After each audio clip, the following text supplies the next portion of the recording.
Just jump in. Suit and all. In Chicago, where it's always freezing. That's why they wear suits when they jump in. The best way to get back in the pool at the beginning of summer is not to slowly wade into the water. That's painful. Just jump in. Just launch yourself and jump in. Psalm 34 verse 8 says, "Taste and see that the Lord is good."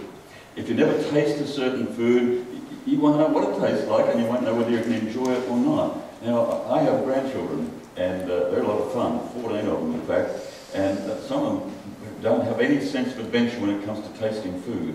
And I had one of the little chaps around just a couple of weeks ago, and we have a bush growing in our backyard which is called a Cape gooseberry, or somebody Cape gooseberry, or a Cape gooseberry, or Cape gooseberry. Anyway, they're little round fellas in a husk, and we love them.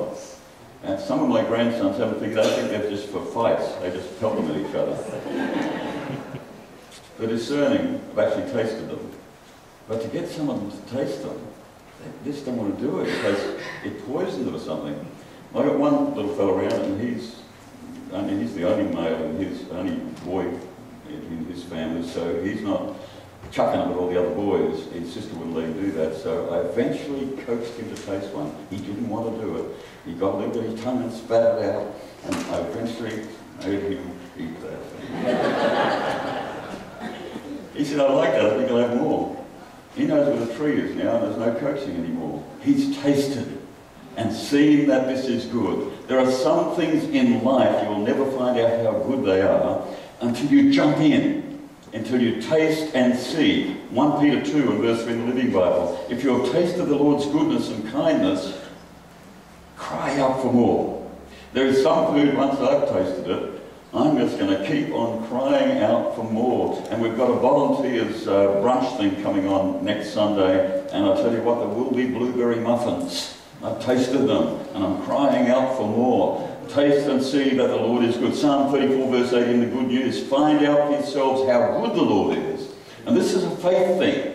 This is a faith thing. You'll never know how good the food is until you've tasted it.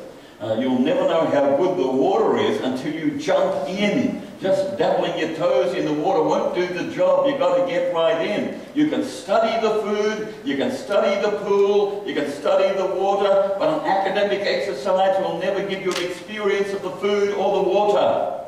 You've got to get in. You can do a PhD in gourmet food, but until you taste it, that PhD is done giving you no experience of the food. You can do a PhD in swimming pools, but until you've jumped in, you won't know how good it is to be in the water. You've got to launch yourself and get in. And the way to get connected to God is a faith commitment to Jesus Christ, surrendering your life to Him. And the way to find fulfillment in life is by jumping in to the call of God. Well, we started this campaign a couple of weeks ago by considering what we should invest our lives in. You know, we took a couple of options here. Would we invest our lives in gold and glory and self-gratification, or would we go for towel bearing? You know, following the plan and the pattern of Jesus Christ, who bore a towel to wash the dirty, smelly feet of His disciples. You know, doing the inglorious, menial task that is not under the spotlight. Which one are we going to go for? Which one are we going to go for? And last week we considered the biblical counter-cultural principle that we're all priests. And some of you have never heard that before. And you were excited to discover that you were a priest. In fact, if you're a female, we don't have to call you a priestess either. Just call you a priest. It doesn't matter whether you're male or female.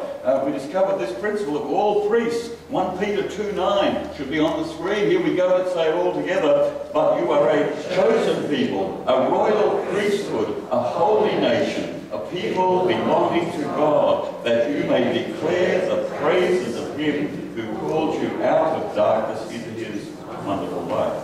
So what we're talking about in priesthood, by the way, and I know that freaks a lot of people out, and even though we showed you the pictures last time of some priest convention with a whole lot of them in town and wearing funny headgear and robes and sashes, you don't have to do that, so you just look like you do now, priests, household priests. What we're really talking about is every member ministry rather than simply clergyman ministry. That's what we're talking about. We're all in the ministry. How many ministers do we have at this church? Hundreds. How many pastors? Well, 5. But hundreds of ministers. And anyone who is a follower of Jesus Christ is a priest, is a minister of the living God. So as we explore this whole idea of living beyond ourselves and serving God and doing the unseen menial task, as well as to volunteer within our established ministries in this church, the question is not only when do I jump, but how do I jump? And you saw a lot of weird people there in Chicago doing all sorts of things, belly floss, the whole lot. And so, you know, and I think even one guy was thrown in.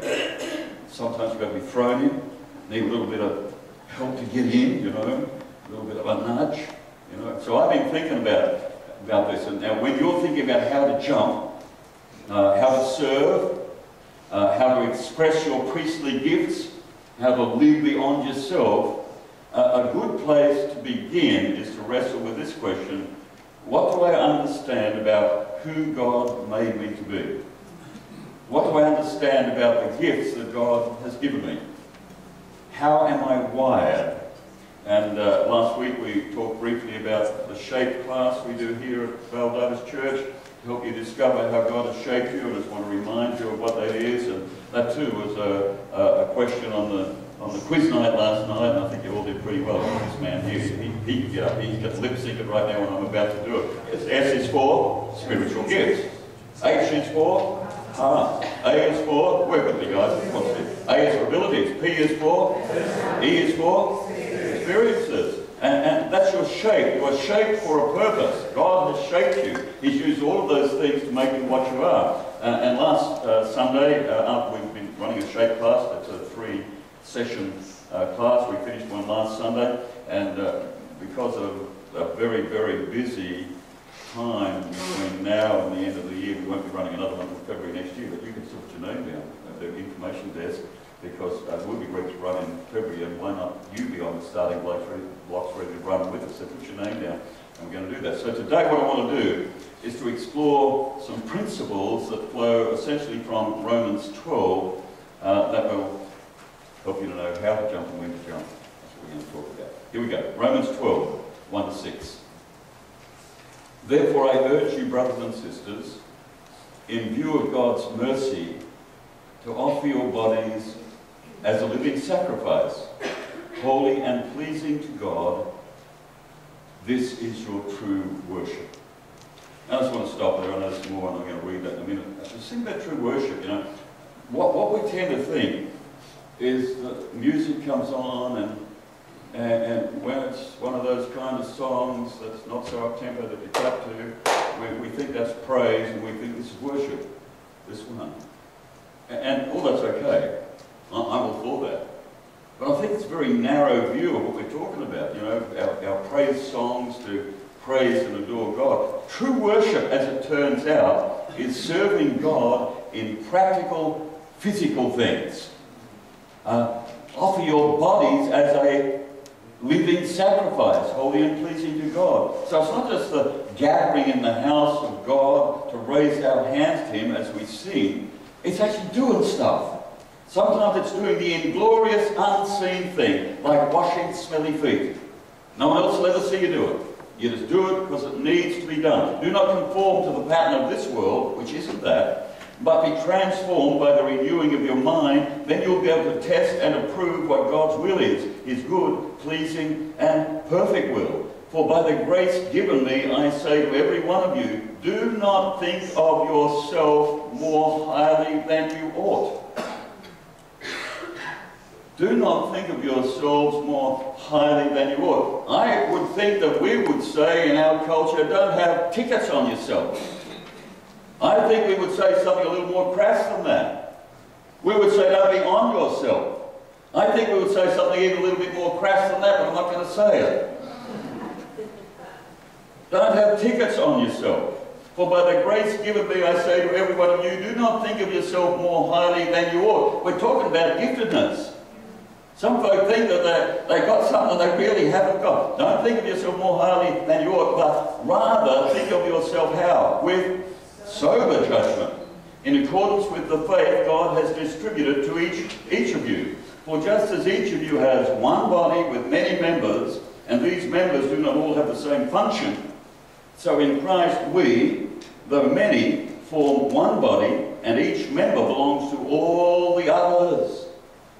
We have different gifts according to the grace given to each of us. Do not think of yourself more highly than you ought, but rather think of yourself with sober judgment in accordance with the measure of faith God has given you. So when you do an evaluation of who you are and what you've got to offer, do an evaluation of the gift that you believe that you've got, that God has given to you, do it with sober judgment. That is, don't be on yourself, don't have tickets on yourself, do it with sober judgment. What has God gifted you to do? And the shape class will give you some tools to help you discern what it is that God has given you. And as you do that class, you will fill in a whole lot of evaluation forms. Those of you who have done it, you know that. But I need to say, when it comes out the other end, it is your evaluation. It's not me or Alethea who teach the class and say, well, this is what we think about you. It's your evaluation. You tick about a few hundred boxes and it's your evaluation. It's your assessment of the gifts that you have. It's who you think you are. Then we do get at least two other people to say that to you, but it's not